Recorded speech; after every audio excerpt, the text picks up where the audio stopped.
Underneath a starry night sky, in a quiet villa nestled amongst lush greenery, Elzine gently embraced Amy from behind. Sensing her friend's melancholy, Elzine whispered words of heartfelt comfort. "That's not true. You're not just some insignificant speck. Amy, you're a very special person. That's why Shirone brought you along, even knowing this was a trip for couples." Elzine's words were full of warmth, but a distant sadness still lingered in Amy's blue eyes.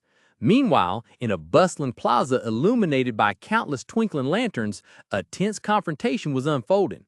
Shirone stood tall, his expression calm, holding out a hand to stop a group of menacing-looking people. Huddled behind him was a woman trembling with fear. The ringleader, a burly man with a red bandana tied around his head, sneered contemptuously. "Ha! Acting all noble, but all you're doing is helping a thief. Think you're some kind of saint? You don't even want to take care of that woman. You just want to show off your high and mighty status."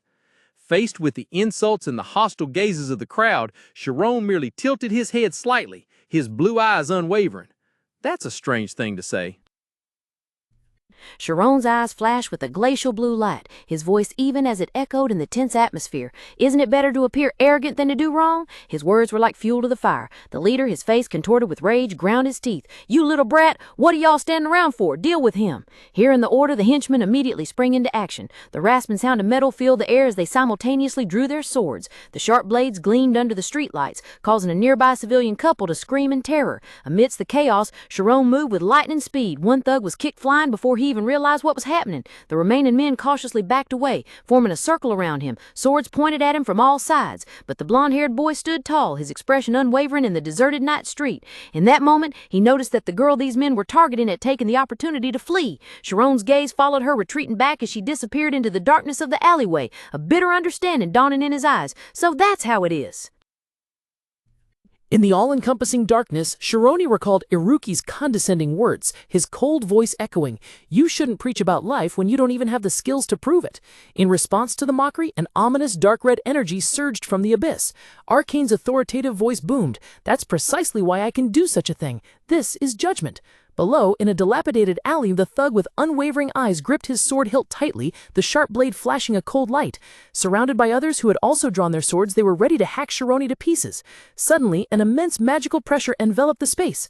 Shirone also braced himself, his entire body enveloped in a brilliant azure aura, his eyes burning with rage. He clenched his fists, his fury surging. This world, abruptly a small round object, sparkling with magical light, shot into the air and plunged straight down to the ground. An earth-shattering explosion erupted. Blinding light engulfed the alley, the stone ground shattering into fragments under the immense force. As the shockwave swept through, the thugs only managed to turn their heads in utter horror. "What?" he screamed, his face contorting with panic and disbelief at what had just transpired. Amidst the chaotic scene, a thick cloud of smoke suddenly erupted, obscuring everything. Shirone exclaimed in surprise within the hazy dust. "Smoke screen! What's going on?" Suddenly, a gloved hand reached out from the smoke, gripping his wrist tightly. A figure cloaked in black appeared, their voice urgent and decisive. "You, come with me. Quick, we have to get out of here." Left behind, the pursuers frantically waved their hands in the obscuring smoke, one of them roaring in frustration. "Arr! Don't let him get away!" As the smoke gradually dissipated, revealing the night streets illuminated by vibrant lanterns, the mysterious assassin dragged Shirone along. Caught off guard and pulled along, Shirone glanced back, a mix of confusion and wonder in his heart. Who exactly is this person? Meanwhile, the pursuing group screamed in anger upon realizing their target had vanished. They yelled, "Where did they go? Find him!" before spreading out across the streets, determined to hunt down any trace of the two. Angry shouts from outside pierced the bar's quiet atmosphere. "Find that blonde kid now!" Despite the chaos outside, the white-haired bartender calmly polished a glass, his voice deep and steady. "They're a notorious criminal organization around here, but you're safe inside." With that, he discreetly flicked a coin in his palm. Sitting at the bar, Assassin glanced at the bartender over his shoulder. "Let us know when they're gone, okay?" "Certainly," he replied curtly. Assassin turned to Shirone, who was sitting silently beside him. She pulled down her hood and goggles, revealing a sharp face with captivating red eyes and a knowing smile. "You don't look like a fool. You shouldn't waste that pretty face of yours playing the hero," she began. Shirone remained silent, his gaze blankly fixed on his teacup. Assassin continued, her tone mocking. "The girl you were trying to save, she was hired by an organization too. She probably did it on purpose to lure him out. Just consider today an unlucky day. I'm sure it's quite a shock for a spoiled little prince like you." Shirone's hands trembled slightly as he gripped the teacup, his own blurred image reflected in the rippling water. In the room with warm golden light, the mysterious female assassin broke the silence. "Shirone, actually, I shouldn't be saying things like this." Shirone, who had been turned away, paused and turned to face her, his expression serious. "I don't intend to act like a hero." The female assassin seemed surprised. "Oh, you're finally talking. I just want to—" Shirone hesitated, his piercing blue eyes flashing with intense determination. Painful memories suddenly flooded his mind. The sight of him helplessly watching others being attacked, the moment he cowered in fear, and the image of him kneeling in humiliation before everyone. He gritted his teeth, his voice becoming steely. "Put things back in their right order." The dark-haired girl smirked, gently touching her chin as if in thought. "You talk like a mage. Your head must be very cold, isn't it?" Shirone lowered his head, his voice dropping. "Not at all, but I'm trying to become that way." The female assassin's gaze flickered, and she muttered, "Trying to become colder. I guess you're not the arrogant young master I thought you were." Shirone looked up, his expression slightly confused by her sudden change in attitude. "Excuse me?" Thump! The female assassin slammed her glass on the table, the amber liquid inside sloshing. She looked directly into his eyes, her voice full of meaning. "The way you hide your weakness." In the silent space of the bar, the assassin leaned forward, her sharp eyes fixed on Shirone. "Trying to appear strong, struggling to become something extraordinary. You're a lot like me." Shirone stared blankly at the distorted reflection of himself and her in the amber-colored liquor. "Who are you?" he began, his voice faltering with confusion. A knowing smirk played on the assassin's lips. "I have a good eye for people." Her gaze flashed with a strange purple light as she looked at the space behind Shirone. "You have also been abandoned." A chill ran down Shirone's spine. He sensed an unusual presence directly behind him, a ghostly purple aura gradually taking the form of a woman. His eyes widened in astonishment, a drop of sweat trickling down his temple. "Just who are you?" he stammered, the question clearly directed at the specter. The blurry figure gradually solidified, transforming into a woman with crimson eyes and a confident smile. She introduced herself with chilling composure. "My name is Marcia, and I'm just like you."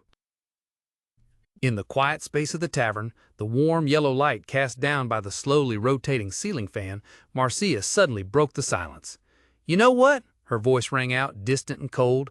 "A newborn baby will die in just a few hours if abandoned without adult care." The memory of a baby left on a cold porch while adult figures turned their backs and walked away surfaced. "And yet they still abandon us, knowing full well they shouldn't have given birth to us in the first place." She turned to look at Shirone, her eyes sharply red. "You're Shirone, right? Looking at you, you must have been very lucky with your adoptive parents." Shirone, who was holding a teacup, was slightly flustered by the sudden remark. He hesitantly replied, "Yes, they are wonderful people." He cautiously asked, curious and somewhat worried, "What about your parents, Marcia?" Marcia took a sip of wine, a bitter smile flitting across her lips as she began to recount. "My adoptive father was a mercenary, and he beat me every time he got drunk. He said I was the reason he was fired from his mercenary job or something. What a scumbag." Shirone froze, cold sweat breaking out on his forehead as he heard the terrible words spoken with terrifying calmness. In Marcia's mind, dark images of a small girl being mercilessly beaten by a large man flooded back. She lay curled up on the cold wooden floor, helpless and afraid. "I never intended to resist," she continued, her voice even. "Do you know what I said one day, because I was so afraid I would die after a brutal beating?" Marcia's voice rang out, hollow yet challenging, cutting through the silence of the bar. "Why don't you just kill me already?" Shirone froze, his blue eyes wide with surprise, unable to hide his shock at her words. A cold bead of sweat trickled down his temple. Marcia indifferently took a sip of her drink, her gaze distant as if looking back at a dark past, where an older man turned his back and walked away with a look of contempt. She continued, her voice even.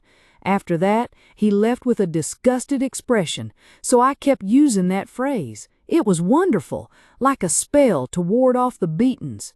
Shirone swallowed hard, his voice trembling as he asked, "And what happened to him?"